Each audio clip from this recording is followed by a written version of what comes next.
Hoy vamos a ver evaluación, cuál es el criterio y los ítems, los vectores que utiliza Pichon-Rivière para evaluar el proceso de aprendizaje tanto de un grupo como de cada uno de los integrantes. Recuerden que habíamos dicho que la evaluación desde el ECRO de Enrique Pichon-Rivière no es una evaluación tradicional, no es una evaluación por examen. La idea del examen, esa idea persecutoria de evaluación como una mirada que va a vigilar los errores, la corrección o los errores de una exposición memorística, por otro lado, de memoria, es un resabio del siglo XVIII-XIX.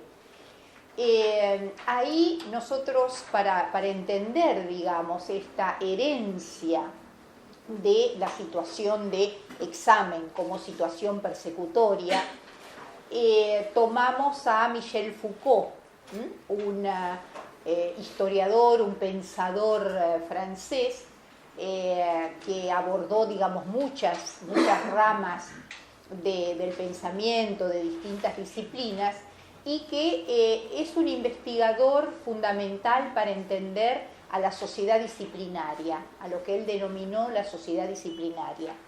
Esta sociedad del siglo XIX, principios del siglo XX, donde él señala que el paradigma de vigilar y castigar es un paradigma que atraviesa todas las instituciones.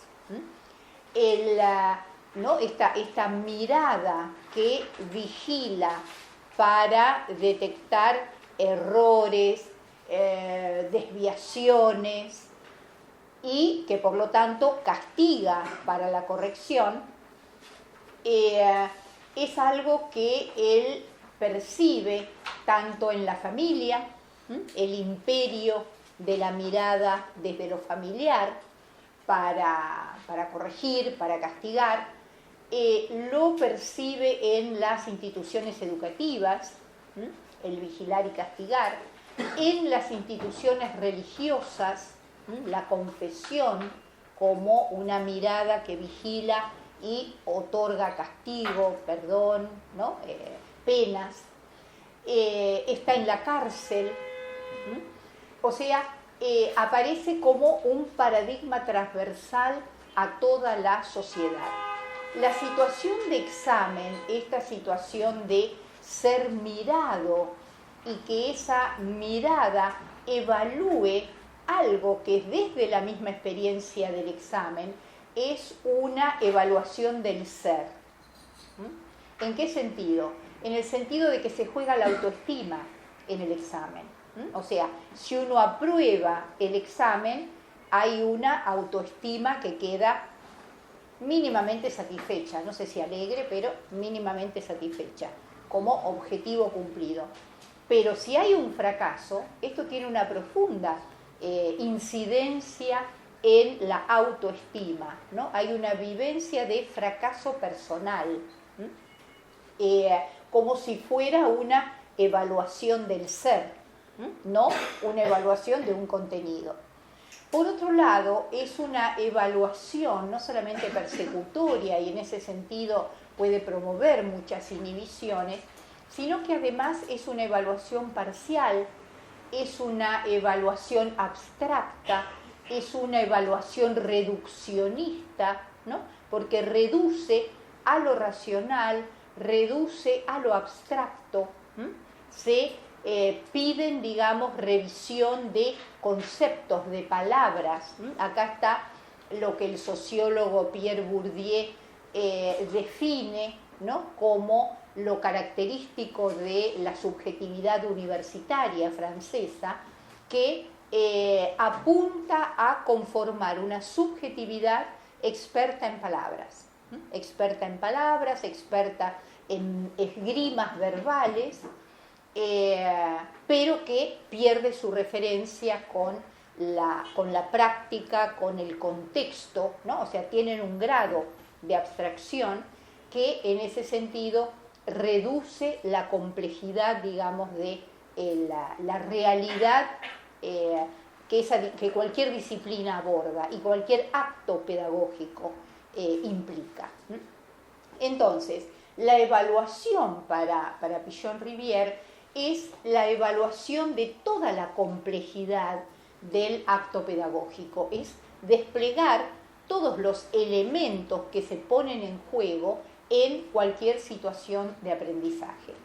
Por un lado, evaluar es algo que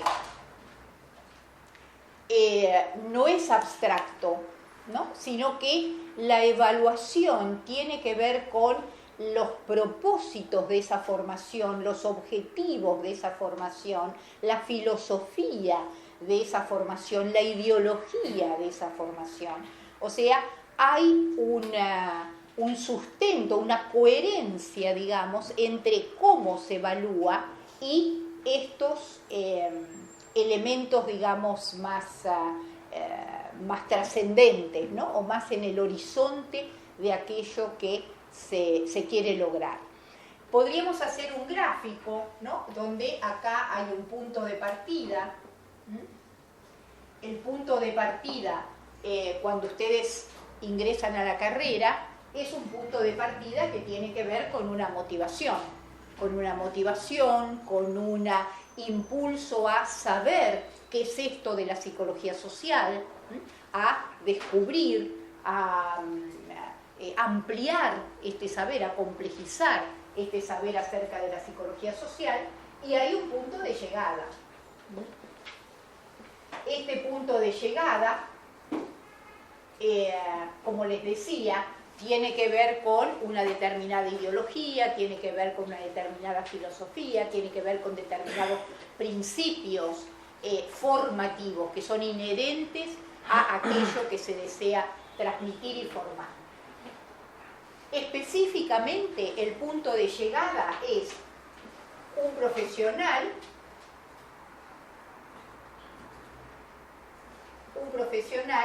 que tenga los fundamentos teóricos, metodológicos y técnicos de la psicología social de Enrique Pichon-Rivière. O sea, que pueda dar cuenta de cuáles son los fundamentos conceptuales, teóricos, los fundamentos metodológicos y los fundamentos técnicos. Además, hay un saber hacer, hay un objetivo muy preciso que tiene que ver con el saber hacer. El saber hacer es saber intervenir operativamente, eficazmente en las tramas interaccionales, en las tramas vinculares humanas. Entonces, este es el punto de llegada. Ahora, hay un proceso. En nuestro caso es un proceso de 3 años donde hay etapas, ¿no? Hay puntos de llegada, podríamos decir, ¿no? Momentos de la evaluación, en un proceso que intenta, por un lado, desarrollar aptitudes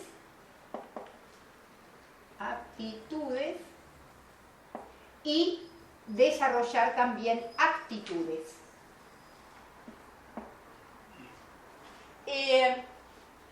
Esta reelaboración que ustedes van a tener la semana que viene es una primera etapa. ¿Por qué se le llama reelaboración?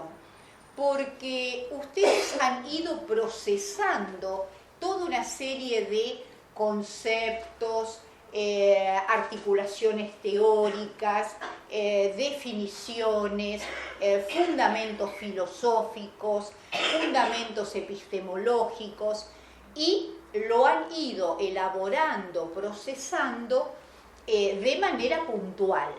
O sea, más un procesamiento que tiene que ver con el análisis, que tiene que ver con la discriminación de qué es comunicación, qué es vínculo, qué es aprendizaje, qué es la psicología social, cuáles son los filósofos que sustentan, digamos, o dan fundamento a la concepción de lazo social, cuál es la epistemología, la producción de saber y conocimiento que inherente, digamos, a la psicología social de Enrique Pillon-Rivière.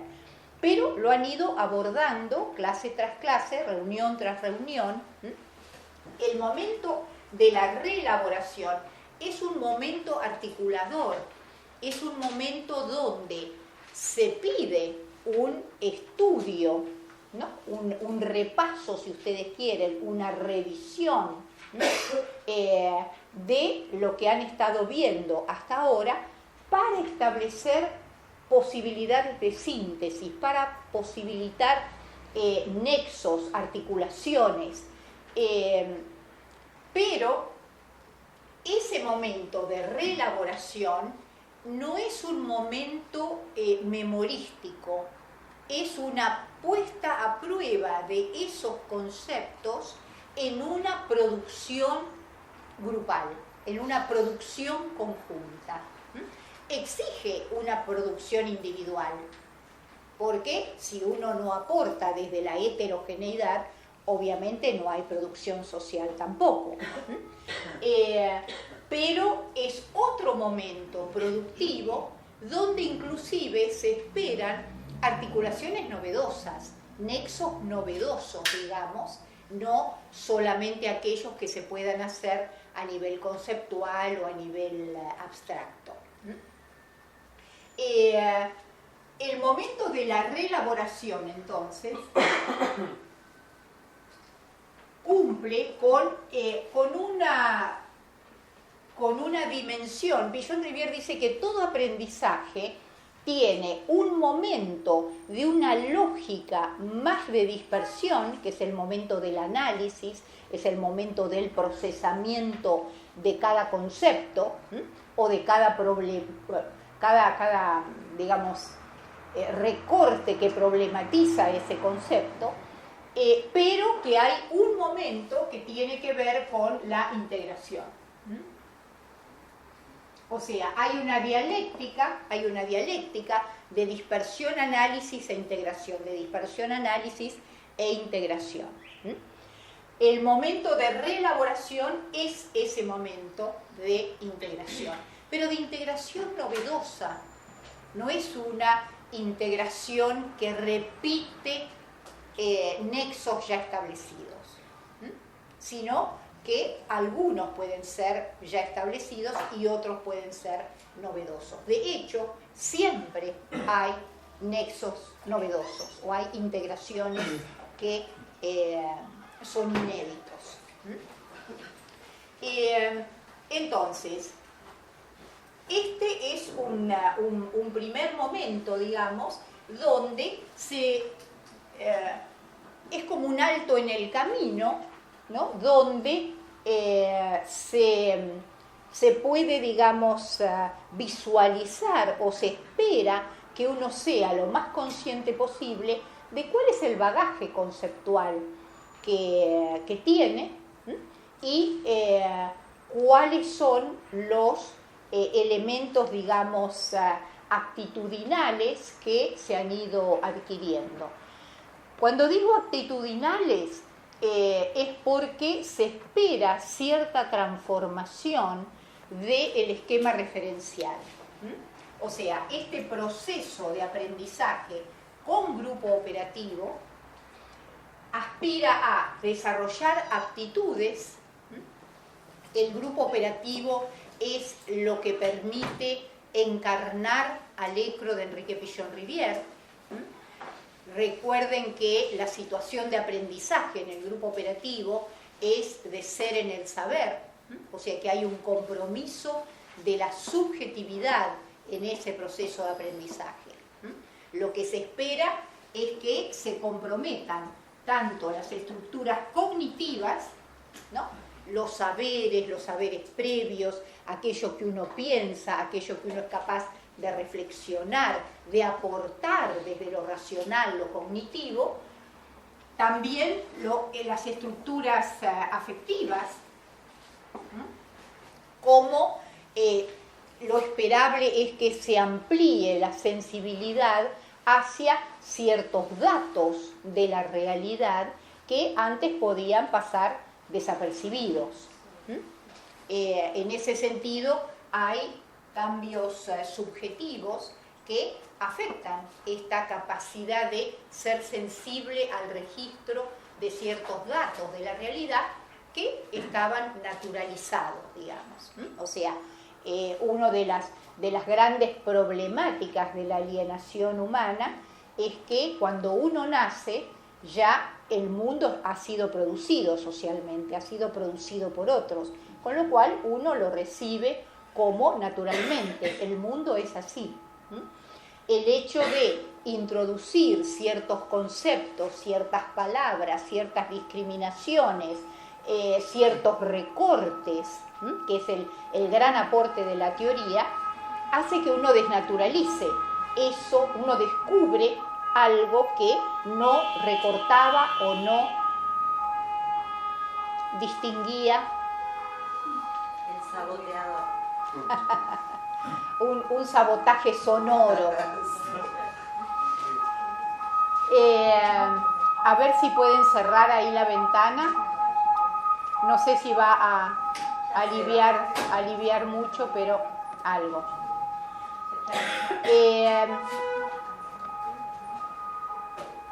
Entonces, y las estructuras de acción. Lo primero que podemos ver como estructura de acción que se pone en juego en el grupo operativo es la misma estilo de interacción. O sea, el grupo en su interjuego interaccional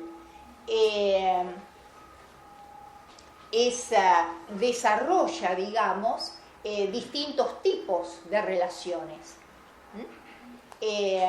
O sea, hay una lógica interaccional que se va modificando. Por ejemplo, por el hecho de todos pertenecer a una sociedad capitalista, nuestra tendencia es a percibir individuos, percibir recortes, ¿no? Desde lo individual tenemos tendencia a escuchar a los individuos, nos parece natural una lógica de competencia, una lógica de alguien tiene la verdad, alguien está equivocado. Hay una tendencia a valorar el procesamiento individual de conceptos o de teorías. Y en ese sentido, Pichon-Rivière hace una propuesta que va en contra de esta lógica. ¿Por qué? Porque tiende, como vamos a ver ahora en unos minutos, tiende a una construcción social de saber. O sea, tiende a hacer un pasaje de los individuos a lo grupal, de el yo pienso, el yo siento, el yo hago, a nosotros, nos parece, ¿no? O sea, un pasaje del yo a nosotros, pero acá hay que señalar también que Pichon-Rivière no postula el abandono de la heterogeneidad y de la singularidad. Es un reconocimiento que hay un nosotros, pero cada uno es cada uno es su singularidad, su estilo, su esquema referencial, sus maneras de pensar, de sentir y de hacer. Hay un reconocimiento de que hay una producción que surge entre todos y que se potencia entre todos, pero también lo valioso que es el aporte de lo singular que suma, digamos, a ese nosotros o que suma a eso que se va produciendo socialmente o en conjunto. Pichon-Rivière postula un esquema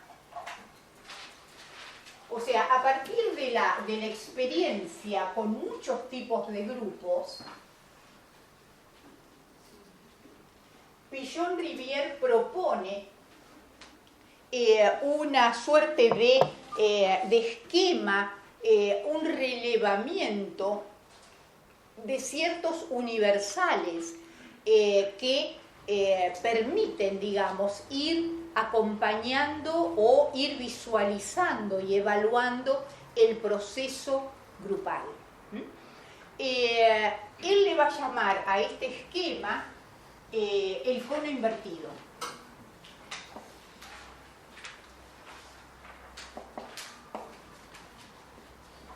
El cono invertido es una categorización que podríamos relacionarlo con las radiografías para los médicos. O sea, el médico cuando quiere detectar algo, ¿no?, de lo cual recibe los síntomas, saca una radiografía y luego tiene una lectura de esas líneas, digamos, ¿no?, que surgen en la radiografía, que le permiten una lectura de aquello que lo inquieta. En ese sentido, el cono invertido, los vectores del cono invertido permiten una categorización de ciertos fenómenos que son universales en los grupos. Se llama cono invertido porque es un cono que está puesto con la base arriba y el vértice abajo. En la base, digamos, invertida está lo explícito. O sea, está lo fenoménico, lo observable. ¿Cómo? El cambio. No, vendría a ser el cambio y el no cambio también. Vendría a ser como todo lo que sucede, ¿no? Es lo explícito, lo manifiesto, que puede ser algo del orden del cambio o puede ser algo del orden de la estereotipia o la repetición. Acá, en el vértice, estaría lo implícito. Lo implícito, para Pichon-Rivière, tiene, digamos, ahí tienen un peso especial las ansiedades y los miedos básicos, lo que él llama los miedos básicos. El miedo a la pérdida de estructuras previas y el miedo al ataque de esa nueva situación que es desconocida y frente a la cual, por supuesto, uno está desinstrumentado o desinstrumentada.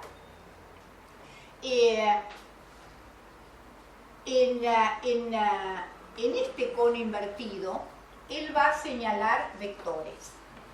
Fíjense que el concepto que él utiliza de vector es un concepto dinámico, es un concepto de fuerza, viene de la física. O sea que es algo del orden de lo que mueve, ¿no? De lo que mueve, porque todo el cono invertido, en rigor, hay que entenderlo como un proceso dinámico. O sea, todos los vectores, después vamos a ver que están interrelacionados dialécticamente. El primer vector que Pichon-Rivière señala es el de afiliación. Cuando uno ingresa a un grupo, ingresa afiliándose a ese grupo. ¿Qué quiere decir afiliándose? Quiere decir que ingresa pero desde una cierta distancia, ingresa con, él utiliza mucho la metáfora del fútbol, ingresa con su carnet individual, con su carnet identificatorio de que se es socio, pero que es personal, ¿no? O sea, cada afiliado está con su carnet propio, digamos. Este es el primer momento que implica una cierta distancia, digamos, y una falta de compromiso, podríamos decir, con aquello que se juega a nivel grupal. De la afiliación, el proceso de construcción, digamos, de este aprendizaje en grupo operativo es el desarrollo de una pertenencia. ¿Qué quiere decir el desarrollo de una pertenencia? Quiere decir el poder construir una mutua representación interna, poder pasar de lo que en Sartre sería de la serie al grupo, o sea, la serie podríamos equipararla a una suerte de afiliación. O sea, yo me afilio a un cineclub. Entonces me encuentro con otras personas que van al mismo cineclub. Tenemos algo que es el cine experimental como interés común. Pero no hay nada que se haya construido en común, ¿no? O sea, no hay implicación, no hay construcción de mutua representación interna entre esos socios, digamos, del cineclub. La construcción de la pertenencia, entonces, tiene que ver con este pasaje al nosotros, con esta construcción de la mutua representación interna, que son los pilares, digamos, del lazo social. Cuando uno construye la representación de los otros y construye una representación grupal, esto es que tiene internamente un grupo interno, tiene una estructura de lazo social, tiene una estructura vincular, donde es como que las mutuas representaciones internas son como los pilares de un puente, y el lazo social, el vínculo, es el puente, digamos, entre los integrantes. Pichon Rivière decía que se podía medir la pertenencia a partir del compromiso con el proceso grupal y con la tarea grupal. Él utilizaba una metáfora también popular, futbolera, que es transpirar la camiseta. El que pertenece a un grupo es aquel que está dispuesto a transpirar la camiseta. Es aquel que está dispuesto a invertir esfuerzo, energía para una producción grupal. Entonces, el afiliado es el que está en la tribuna y el que pertenece es el que juega el partido y está dispuesto a bancarse lo que venga, digamos, tratando de ganar. Lo que sería la producción de ese grupo. El siguiente vector tiene que ver con la cooperación. La cooperación es donde mejor se ve esta posición, digamos, ideológica de construir otra concepción del aprendizaje, otra concepción de la formación, del proyecto formativo, otra concepción del acto educativo. La cooperación tiene que ver con la heterogeneidad grupal y la posibilidad de llevar a cabo o de construir o de producir roles complementarios. La cooperación quiere decir que es posible construir una relación de copensores, donde se piensa con el otro, se piensa apoyado en lo que el otro piensa, sumando a eso que el otro piensa algo que puede ser fundamentando, apoyando o agregando otros matices u otorgando otras significaciones a lo que algún compañero planteó.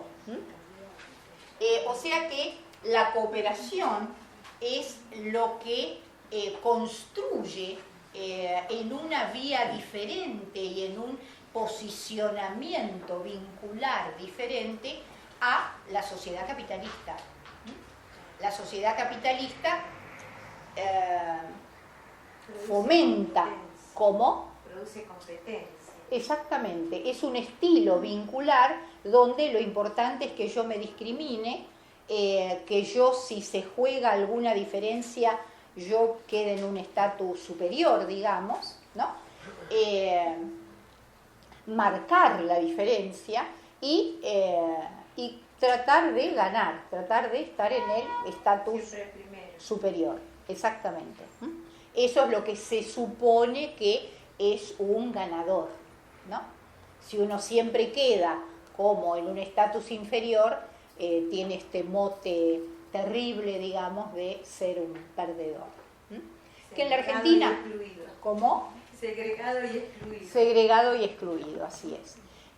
La propuesta del grupo operativo y su objetivo de construcción social de conocimiento postula un estilo vincular diferente. Que tiene que ver el pensar con roles que puedan ser complementarios. Es interesante compararlo con el darwinismo social. El darwinismo social es justamente la lógica capitalista, ¿no? En el sentido de que es la ley del más fuerte, gana el que puede vencer, digamos, al otro, y subsiste el que es el más fuerte, la ley del más fuerte. Fíjense que Humberto Maturana polemiza con esta situación y tiene una postura bastante coincidente, digamos, con Pillon en ese sentido, de que piensa que la evolución de las especies no se debió a la lucha y al que el más fuerte vence, ¿no? O sea, él dice la preservación y la conservación y el crecimiento de las especies tiene que ver con la cooperación que esa especie pudo hacer entre sí, el cuidado de su descendencia, la posibilidad de la cohesión, o sea, tiene otra visión que no es la lucha y la ley del más fuerte, sino que es justamente la cooperación, la cohesión de una especie, lo que le permite una mayor supervivencia. El último punto de esta línea tiene que ver con la pertinencia.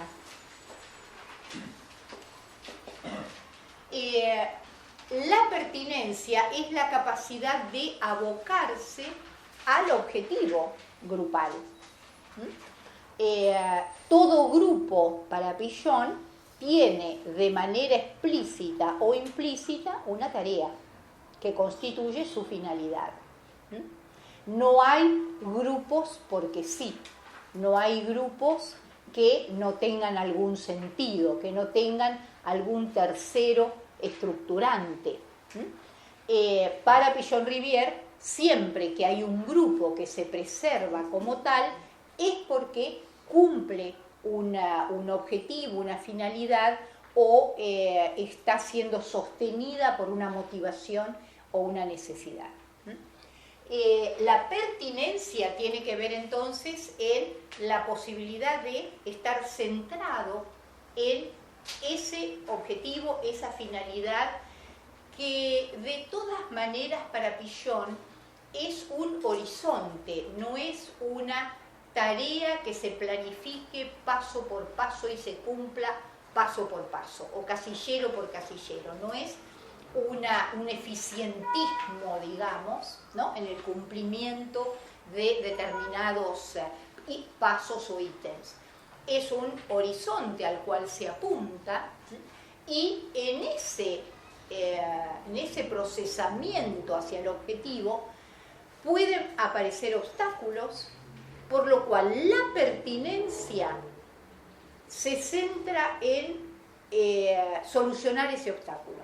¿Se entiende? O sea, la pertinencia no tiene que ver con dejar los obstáculos de lado, desatender aquello que está perturbando, digamos, el proceso grupal, ¿no?, o que está ocupando parte de la energía del proceso grupal, sino que ser pertinente también es poner el obstáculo en primer plano, digamos, y abordarlo. Abordarlo, superarlo, dialectizarlo, para seguir en la línea de ese objetivo, esa meta, esa finalidad a la cual se apunta.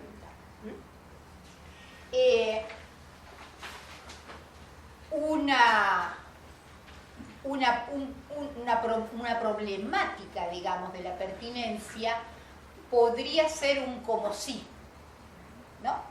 O sea, si uno no aborda los obstáculos, entonces aparece un como si de la pertinencia, como si de la tarea. Que es Pichon-Rivière lo liga con una cierta impostura, digamos. O sea, hacer como si se está apuntando al objetivo, pero es como una distracción, es como dar rodeos, digamos, y no abordar lo que está sucediendo, el obstáculo o la tarea que se propusieron.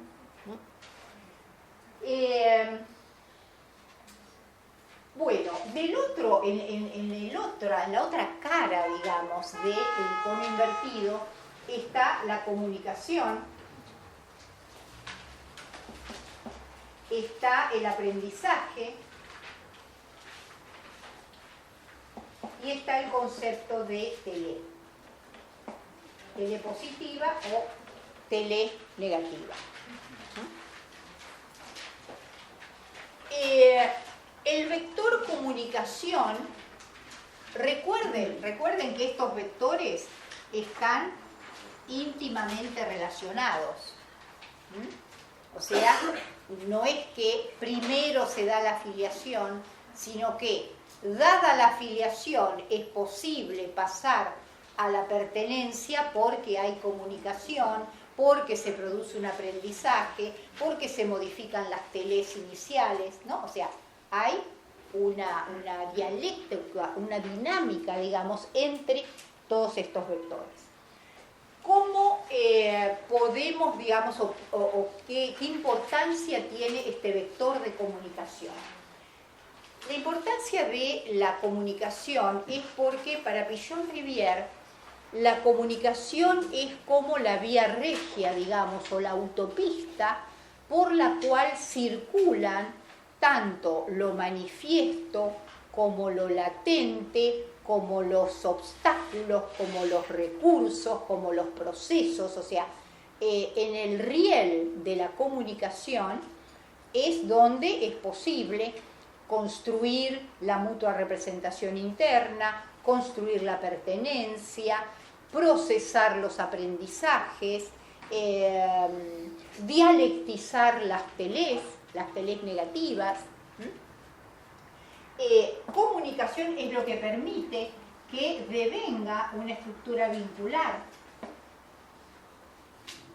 Ahora, la comunicación operativa es una comunicación que va ganando en espontaneidad, va ganando en apertura, va ganando en confianza o en la construcción de una confianza básica en el grupo.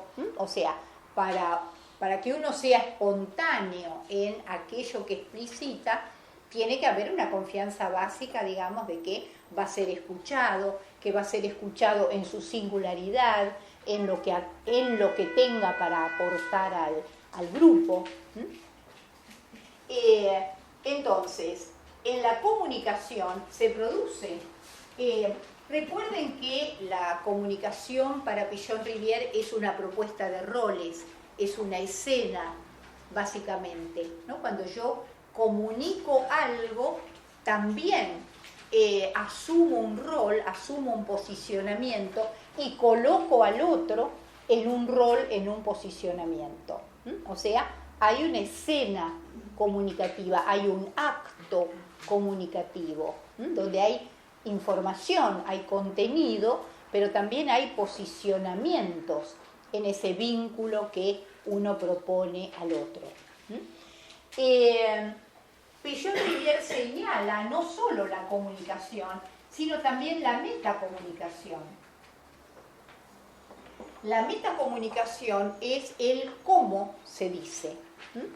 No está en el contenido, en la información de lo que se dice, sino que está en lo que connota esa información. Aquello que puede estar en el énfasis de la voz, puede estar en los gestos, está en cómo se dice, está en esa propuesta, digamos, vincular, relacional que se hace al otro, pero que no es explícita, no viene vía información, sino que viene vía acto comunicativo.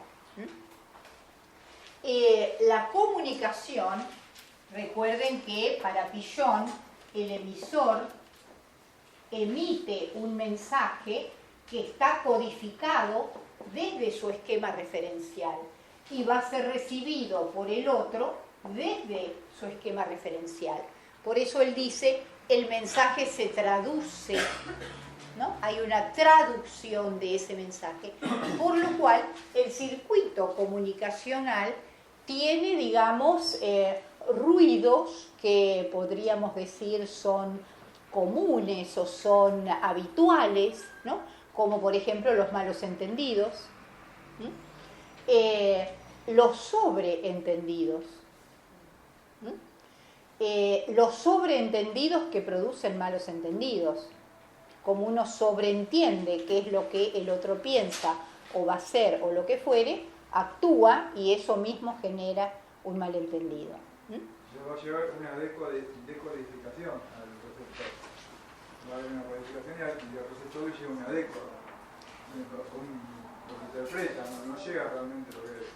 Exactamente. No, nunca se escucha lo que el esquema referencial de uno codificó, ¿no? Sino que siempre hay una traducción y en esa traducción hay una modificación. Pero fíjense que esto es justamente lo que puede significar una dialéctica enriquecedora de la comunicación, ¿no? Porque se produce conocimiento y se produce saber también porque lo que uno dice no es exactamente lo que yo entendí o eso me abre a otra significación que si yo lo aporto otro lo toma, ¿no? O sea, esa traducción que se hace es algo que posibilita una comunicación en espiral y una producción, digamos, social, por ejemplo, de un saber determinado o de un tema determinado que posibilita la complejización de ese abordaje. Ahora, también la traducción puede reenviar a un circuito de malentendido, de acuerdo a el contenido de la comunicación o de la metacomunicación. A veces no coincide la información de la comunicación con la metacomunicación. Y esto produce malestar, produce malos entendidos, digamos. Bueno, el aprendizaje. Para Pichon-Rivière hay dos concepciones de aprendizaje. O sea, una es una concepción donde lo concibe como una modificación más o menos estable del esquema referencial. O sea, aprender implica acceder a algo del orden de lo novedoso que desestructura el esquema referencial, desestructura certezas previas o desestructura conocimientos previos y si se logra el aprendizaje, ese esquema referencial se reestructura en función de esta nueva información o esta nueva significación o este nuevo estímulo a ampliar el horizonte de mi sensibilidad o la riqueza, digamos, de mi sensibilidad frente a la realidad o a ciertos rasgos de la realidad. O sea que una concepción de aprendizaje tiene que ver en, bueno, cómo se enfrentan los nuevos conocimientos, las significaciones innovativas, las nuevas situaciones, desde un saber previo, desde un esquema referencial previo. Y la tolerancia afectiva, digamos, que uno tiene para contener este procesamiento de lo novedoso y permitir una reestructuración del esquema referencial. Recuerden que para Pichon el grupo, la estructura vincular, es el ámbito más propicio para acceder a lo novedoso. Este pensar en conjunto hace que los miedos puedan ser compartidos, puedan ser distribuidos y puedan ser elaborados en conjunto. Por ejemplo, frente al abordaje a un objeto de conocimiento que aparece como en principio inabordable, siempre a alguien se le va a ocurrir despuntar una punta del ovillo, digamos, o se le va a ocurrir una pregunta, o va a iniciar ahí un proceso de desentrañamiento conjunto. Y en ese sentido, la producción social de saber es lo que más colabora a superar, digamos, las ansiedades y los miedos frente a la desestructuración del esquema referencial. El otro concepto de aprendizaje es el de apropiación instrumental de la realidad para transformarla. O sea, cómo me apropio y genero instrumentos o recursos que me permiten volver a la realidad y transformarla. Es un concepto muy similar a el de salud, ¿no? Esta relación mutuamente transformante entre el sujeto y el mundo, y el medio. Aprendizaje también para Pichon-Rivière está relacionado con la creatividad. Poder abordar nuevas problemáticas con nuevos recursos. Esto tendría que ver con la posibilidad de aprender y de crear, digamos, aperturas, continencias, procesamientos y la adquisición de nuevos recursos. El aprendizaje tiene ese momento dilemático, donde todo se va generando sobre la pregunta una a otra. Sí, el aprendizaje tiene momentos dilemáticos, tiene momentos contradictorios, que puede ser entre lo viejo y lo nuevo, mis saberes previos, mis certidumbres previas y esa significación novedosa que aparece, ¿no?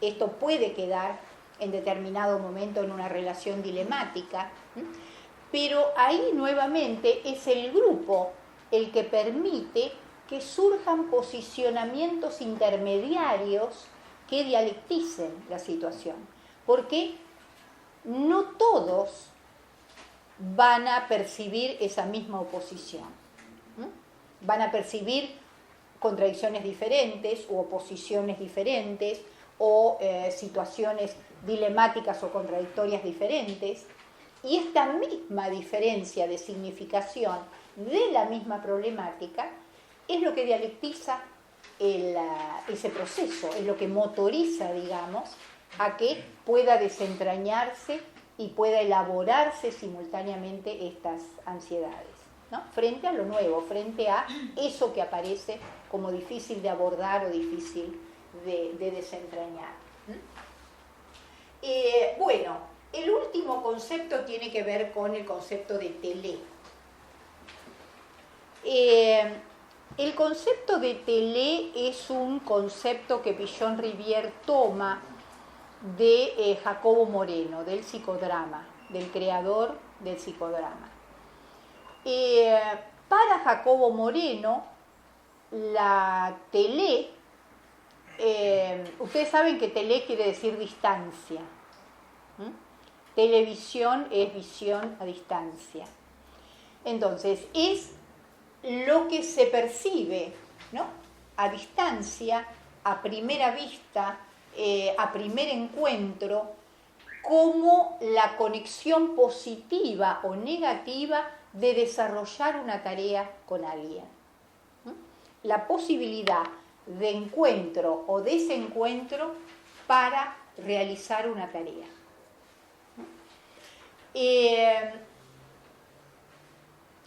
Es importante pensar que la telé positiva o negativa siempre es situacional en función de una tarea, siempre es situacional en función de un objetivo. Yo siempre pongo el ejemplo de lo que me pasaba a mí con una amiga, compañera de la escuela de Pillon-Rivière cuando estudiábamos. Esta amiga era una persona muy divertida, era una persona un poco alocada en sus ocurrencias y en las cosas que hacía, por lo cual yo disfrutaba mucho yendo al cine, al teatro, a las exposiciones, yéndome de vacaciones, ¿no? O sea, el tiempo libre se volvía como muy ameno por estas características, ¿no?, de medio de alocamiento, de espontaneidad, de transgresión. Pero en un momento tuvimos que trabajar juntas. Y lo mismo que a mí me divertía cuando estábamos en tiempo libre, me ponía loca cuando teníamos que trabajar. O sea, cuando había que ser más rigurosa, más sistemática, ella tenía el mismo comportamiento que tenía cuando salíamos. Era media alocada, era transgresora, ¿no? Con lo cual ya la telé me había cambiado radicalmente, digamos. O sea, pongo este ejemplo porque la telé positiva o negativa depende del punto de encuentro, depende de para qué, ¿no? ¿Qué tarea vamos a hacer juntas? Y ahí se despierta una telé positiva o negativa. Si la tarea cambia, puede aparecer otra telé. Para Pillon, o sea, para Jacobo Moreno, la telé es algo del orden de lo natural, ¿no? O sea, es natural que uno se lleve mejor para trabajar con algunos que con otros, y no se interroga más que esto. Para Pillon, la telé positiva y negativa tiene que ver con la historia del sujeto, tiene que ver con los reencuentros o tiene que ver con los deslizamientos transferenciales o deslizamientos de personajes internos, digamos, sobre la relación o sobre la posibilidad de una tarea conjunta con el otro. O sea, no es algo del orden de lo natural, sino que tiene una historia, tiene un porqué.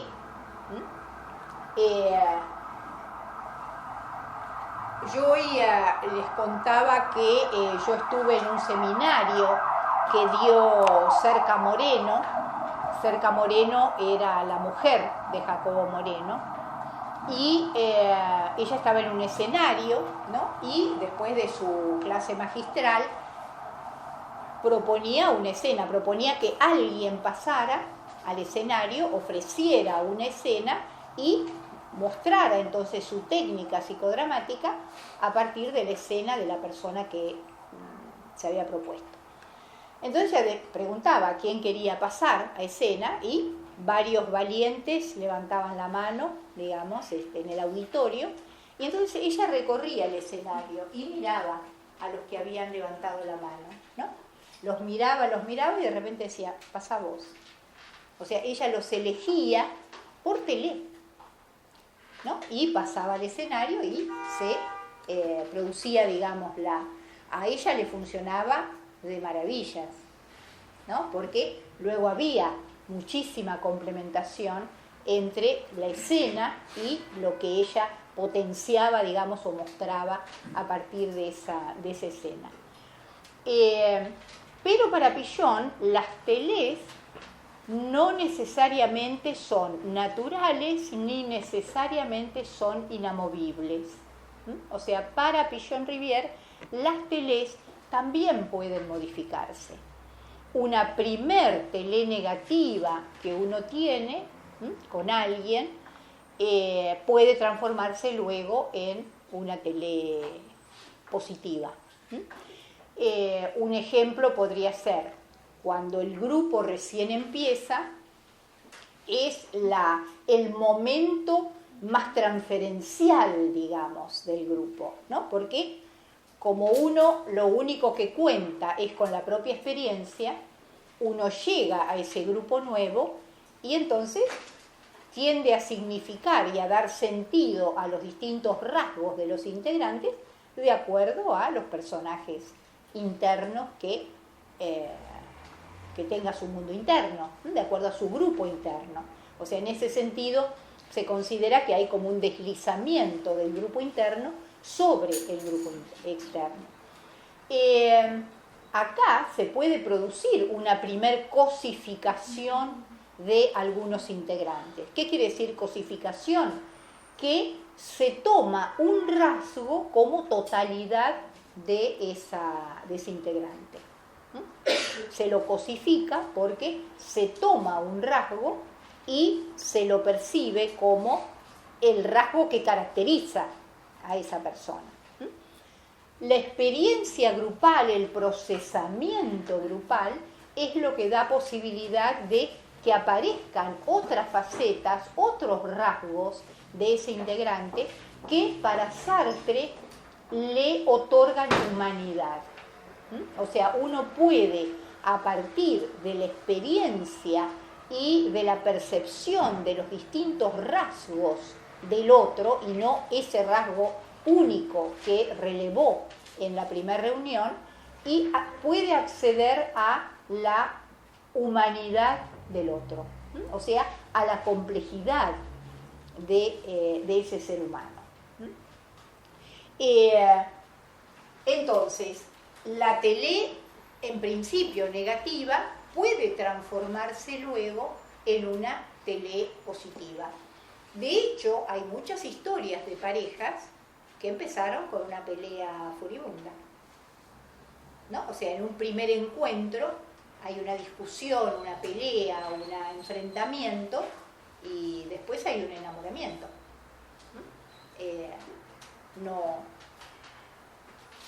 No sé si es muy frecuente, pero yo conozco casos. Bueno, ¿qué preguntas hay hasta acá? La telé negativa puede transformarse en positiva, la positiva negativa. También.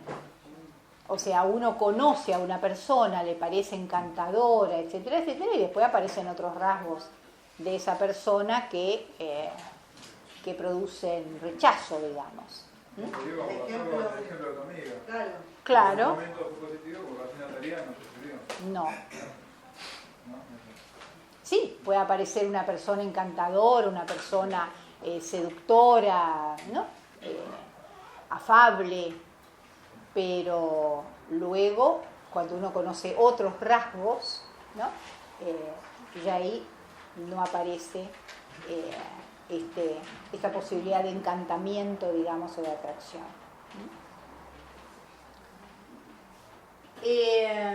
Bueno, decíamos que el circuito, digamos, o sea, acá hay un dinamismo donde todos los vectores tienen que ver con todos. Inclusive hay una linda metáfora que es el cono invertido como un trompo. O sea, que para mantener su equilibrio, para mantener su eje, tiene que estar en movimiento. Porque si no, cae. Podríamos también pensar el eje del cono invertido como aquello que hace a la tarea, a la posibilidad de aprendizaje, a la posibilidad del cambio, ¿no? Que también para mantener este eje necesita de la dialéctica, necesita del dinamismo, necesita girar, ¿no? Necesita del movimiento. Y por otro lado, da también idea de ese equilibrio inestable que es todo grupo. En ese sentido, quien mejor lo señala es Sartre, ¿no? Cuando él plantea, el grupo no es un grupo, sino que es siendo un grupo, siempre. Es un proceso grupal. El grupo nunca concluye, nunca se cierra, nunca culmina. Es siendo un grupo permanentemente, con sus fuerzas contradictorias, dilemáticas, sus fuerzas dialécticas de potenciación, pero en este equilibrio inestable, digamos, propio de las leyes de la dialéctica.